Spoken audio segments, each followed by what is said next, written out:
Good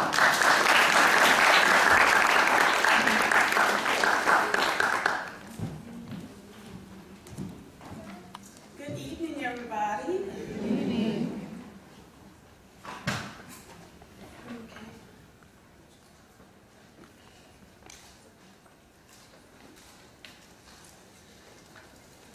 Okay, first of all, I'd like to say thank you to everybody that is here tonight.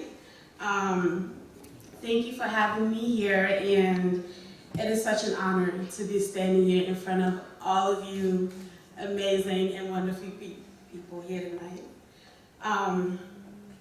You all know just what it means to give back to not only an institution, but a place that you once called and still called home. A place where you once stood in the courtyard and sang the school song and the Sierra Leone anthem. A place where, as a student, you were free to be who you are. A place where, where education is highly valued, despite the challenges the school faced. Also a place where teachers were not afraid to tear you behind up if you misbehaved. It is also a place where you were free to be who you are and to express yourself. When I used to live in the amputee camp in Sierra Leone, I used to attend a public school that I do not really remember the name of. What I do remember, though, is the long walk to the school, the good bulgur rice that the cooks used to cook, and always getting into some form of trouble. I used to get into a fight with other students. I was pretty much what you would call a troubled child back then. I had quite a math on me when I was younger, and I always loved hanging out with the guys, which my mother never approved of for apparent reasons. I loved doing what the boys like to do, like climbing trees, playing soccer, and, of course, wanting to learn carpentry stuff. I always wanted to do what girls shouldn't do because we're girls. I did do some girl stuff, like learn how to cook in the little tin sardine cans. I don't know if some of you remember those, when you get the empty sardine and then cook your little food that you got and all that. And I also did have a doll, which I lost on purpose because I never really liked it.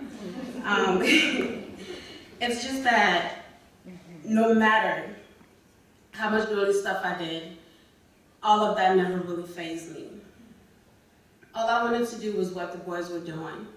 And I knew that there was more to life and that there was more that I could do than to submit to the gender roles.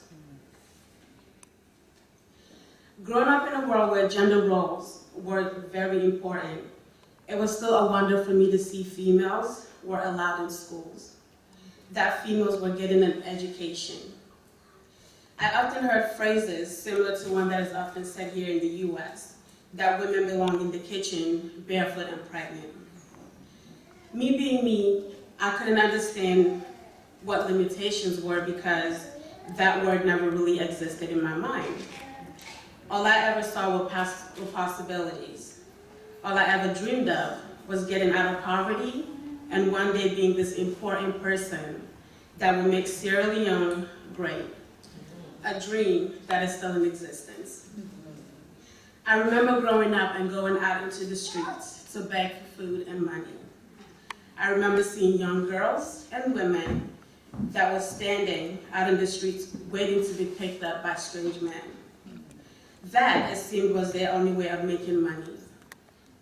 I don't believe that anyone ever told them before that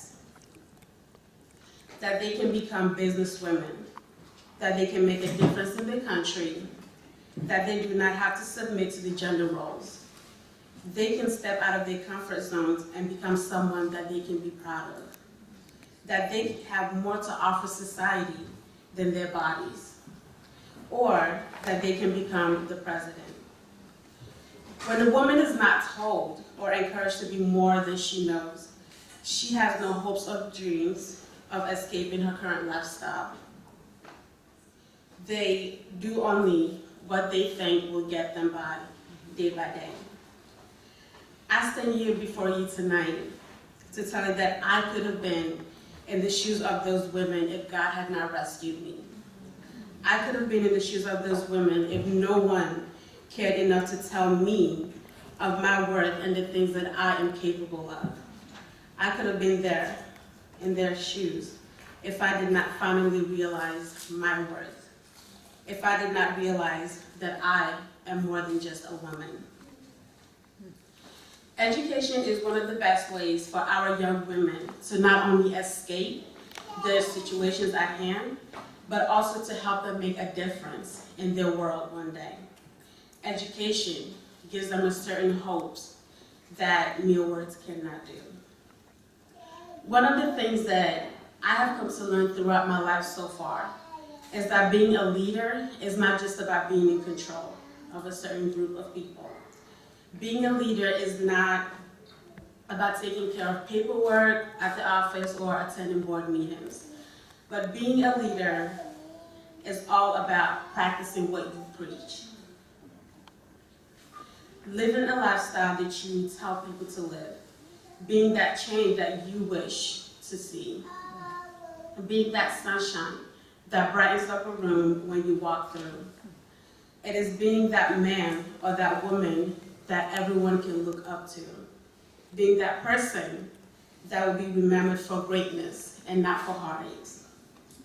One of my favorite sayings is, actions speak louder than words. That saying is true in my everyday life. In fact, that's how I determine if a man is right for me or not. Or if we're going to get anywhere. Because what do words mean if there are no actions to back them up? Same thing applies to what you all are doing here tonight. Because of your actions, a girl can dream of becoming a businesswoman, or a doctor, or a lawyer, or working in the media industry, or even a teacher, and so much more. Because of your efforts and life and time and dedication, these young women have a chance to become somebody in life. Just remember that you are always being watched by someone that is striving to be just like you. There is no such thing as perfection when it comes to the handiwork of man. But if you try hard enough, you can save more than one life without even knowing it. We have to continue to encourage our young women to be the leaders that they are. And one of the best ways to do so is by support, which you all are already doing. I thank you all again for all that you are doing, and may God continue to bless you all for all that you do and more.